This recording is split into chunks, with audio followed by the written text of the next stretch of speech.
आता बातम्या पाहणार आहोत मुंबई आणि पुणे। पुण्यातील शुभदा कोदारे हत्या प्रकरणाचा व्हिडिओ समोर। कृष्णा कनोजाकडून आर्थिक वादातून आयटी कंपनीत काम करणाऱ्या शुभदाची हत्या।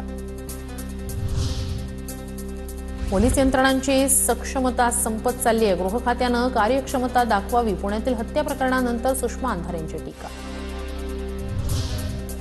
वांद्र्यात ठाकरे गटाचं आंदोलन। भारतनगरमधील अनधिकृत बांधकामावर एसआरएकडून तोडक कारवाई। एसआरएच्या पाडकामाविरोधात ठाकरे गट आक्रमक।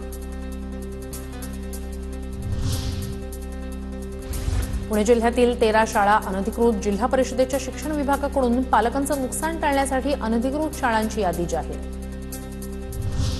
एचएमपीव्हीच्या पार्श्वभूमीवर पुण्यातील बंद पडलेले ऑक्सिजन प्रकल्प तात्काळ सुरू करा। महाराष्ट्र प्रदेश युवक काँग्रेसची पुणे जिल्हाधिकाऱ्यांकडे मागणी।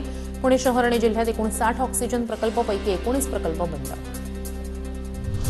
पुढील काही महिन्यात नागपूर ते पुणे आणि नागपूर ते मुंबई वंदे भारत एक्सप्रेस धावण्याची शक्यता। या संदर्भातील प्रस्ताव नागपूर मंडळाकडून रेल्वे बोर्डाकडे सादर। नव्या 2 वंदे भारत एक्सप्रेसची राज्यात भर पडणार। पुण्याच्या चाकण शहर आणि ग्रामीण भागात सलूनच्या दरात 20% वाढ। नाभिक समाजाच्या वार्षिक सर्वसाधारण सभेत निर्णय। यामुळे सामान्यांच्या खिशाला कात्री लागणार। वैद्यकीय प्रवेशाच्या आमिषानं 45 लाखांची फसवणूक। मुंबईच्या साकीनाका परिसरातील घटना। गुन्हा दाखल। पुण्यात जेलमधून सुटल्यावर मोक्कामधील आरोपीनं काढली मिरवणूक। मिरवणुकीत गुंड समर्थकांची गर्दी। शक्ती प्रदर्शन करत दहशत निर्माण करण्याचा प्रयत्न।